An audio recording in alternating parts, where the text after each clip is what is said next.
Susuk Mayat, Hikayat Sarminah, Part ke-6. Siapa sebenarnya Sarminah? Dulu sekali, di sebuah kampung bernama Ciijau, Sukanti, seorang perempuan cantik yang merupakan penari ronggeng tersohor, melahirkan bayi perempuan berwajah buruk. Ia tidak menyangka kalau bayinya akan lahir dalam keadaan jelek seperti itu. Tidak punya batang hidung, bibirnya sungging, matanya rapat sebelah, pipinya seperti habis terkena luka bakar. Dijamin, semua orang yang melihat bayi Sukanti akan bergidik ngeri, atau bisa jadi ngilu. Orang-orang kampung itu berkata, pasti bayi Sukanti kena kutukan, karena bayi itu adalah hasil hubungan gelapnya dengan Burhan. Tapi anak tetaplah anak. Sukanti tidak mau menyesali kelahiran putrinya. Juga tidak pernah menangisi kepergian Burhan, lelaki bajingan yang menghamilinya. Dari penghasilan menari ronggeng itulah ia menghidupi putrinya. Sarminah, begitu nama yang diberikan pada gadis buruk rupa itu. Tidak ada yang mau berteman dengan Sarminah. Ia sering terlihat bermain sendirian di bawah pohon bambu. Hanya sebuah boneka yang terbuat dari batang kayu yang menjadi temannya sehari-hari. Nasib malang belum sampai di situ. Saat usianya menginjak 15 tahun, ibunya meninggal karena sakit. Ia tidak pernah tahu penyakit apa yang diderita ibunya. Semenjak saat itu, kehidupannya semakin sulit. Untung saja ada Mbok Ida, dukun Paraji yang pernah membantu ibunya saat melahirkan. Dia bersedia memungut Sarminah sebagai anaknya.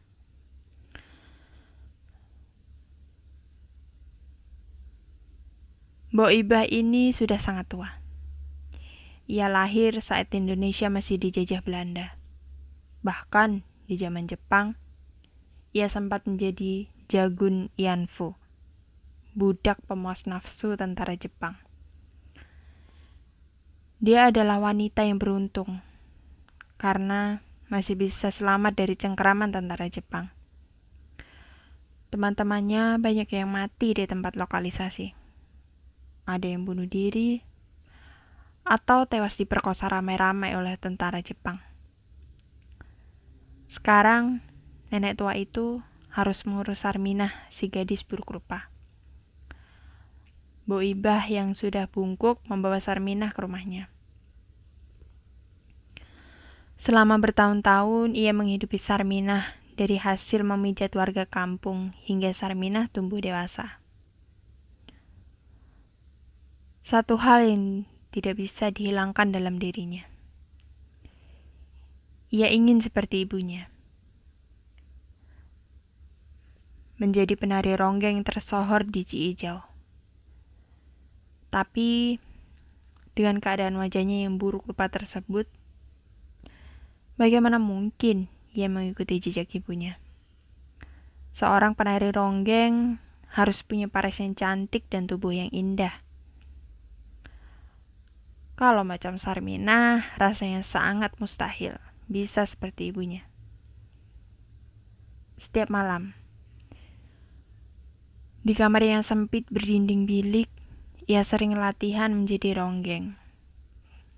Memperagakan gerakan-gerakan ronggeng yang sering ia tonton saat ada pertunjukan di kampung. Belum tidur, Cuk. Ucu adalah panggilan kesayangan Bu Ibah pada Sarminah. Ia membuka pintu kamar dan tersenyum pada Sarminah. Belum, Mbok. Mau jadi penari ronggeng tak, Cuk? Tanya Mbok Ibah dengan logat Sunda yang kental.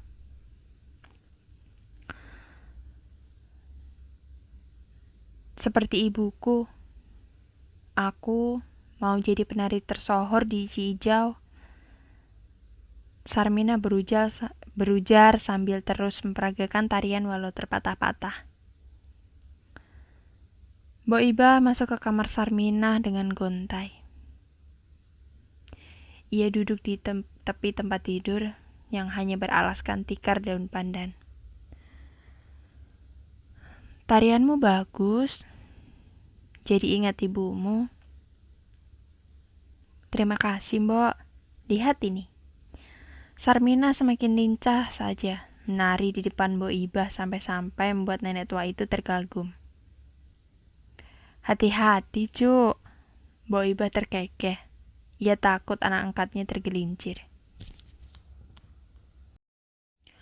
Susuk mayat.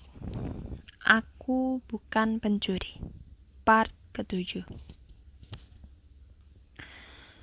Di suatu pagi sepulang dari hutan, Sarmina mendapati Mbok Iba terkapar di halaman rumah. Ia meninggal.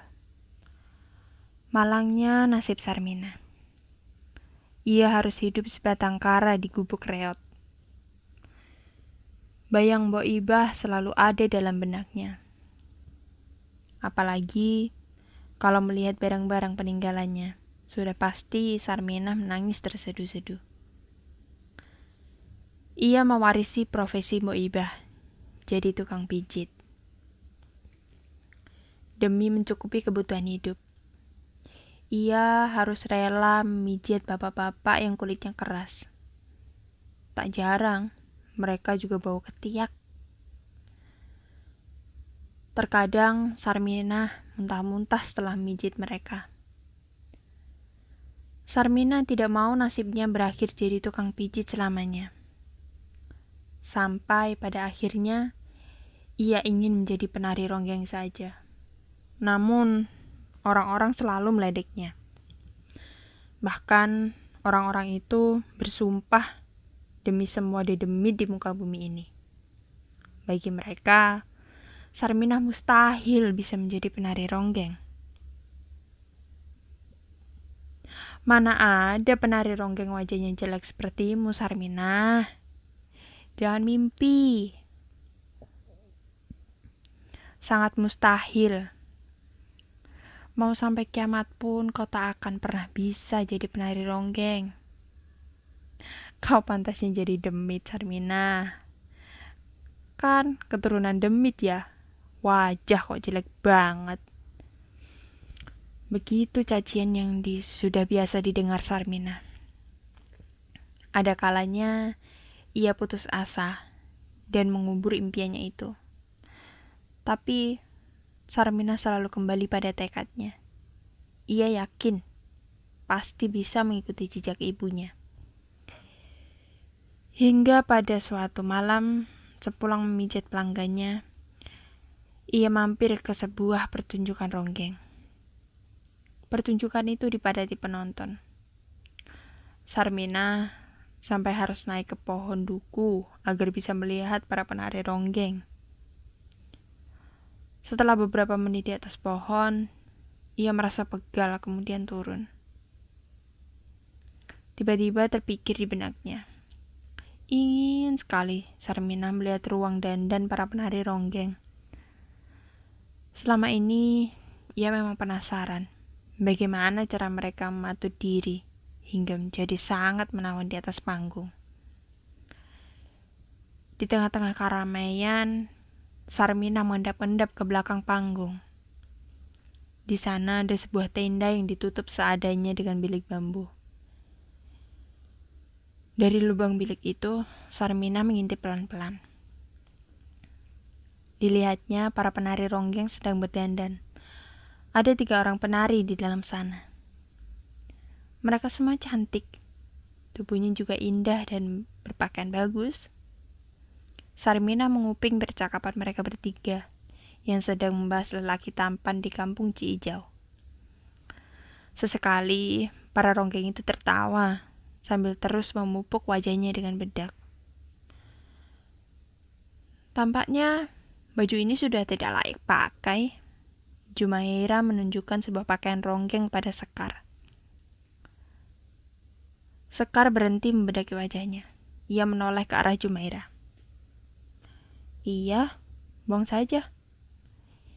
Dilemparlah pakaian tersebut ke belakang tenda. Sarmina melihat pakaian ronggeng yang dibuang.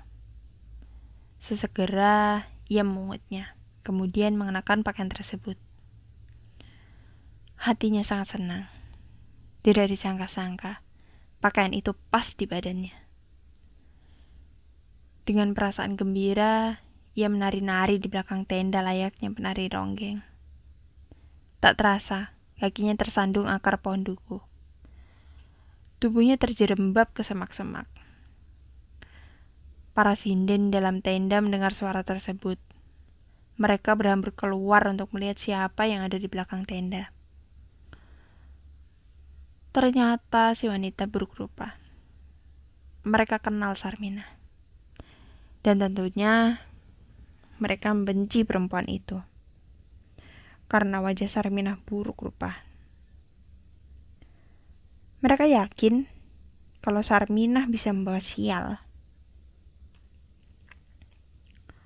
Oh, rupanya kau Sarmina, ujar Jumairah. Maling kau ya, Sekar membentak.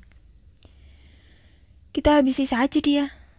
Komairah mengusulkan ide kejam. Dengan sadis, mereka menyeret Sarmina ke tengah-tengah penonton. Di sana, mereka menelanjanginya. Sarmina kemudian lari sambil menangis. Ia sangat terluka diperlakukan tidak manusiawi seperti itu. Sarmina tidak pulang ke rumah, melainkan pergi ke makam ibunya. Malam-malam seperti itu, ia menangis terseduh-seduh di pinggir pusara ibunya. Ia tumpahkan semua kesedihan. Saat itu pula, dari kegelapan di antara batang-batang pohon, muncul sesosok kakek berpakaian hitam. Kakek itu mendekati Sarmina.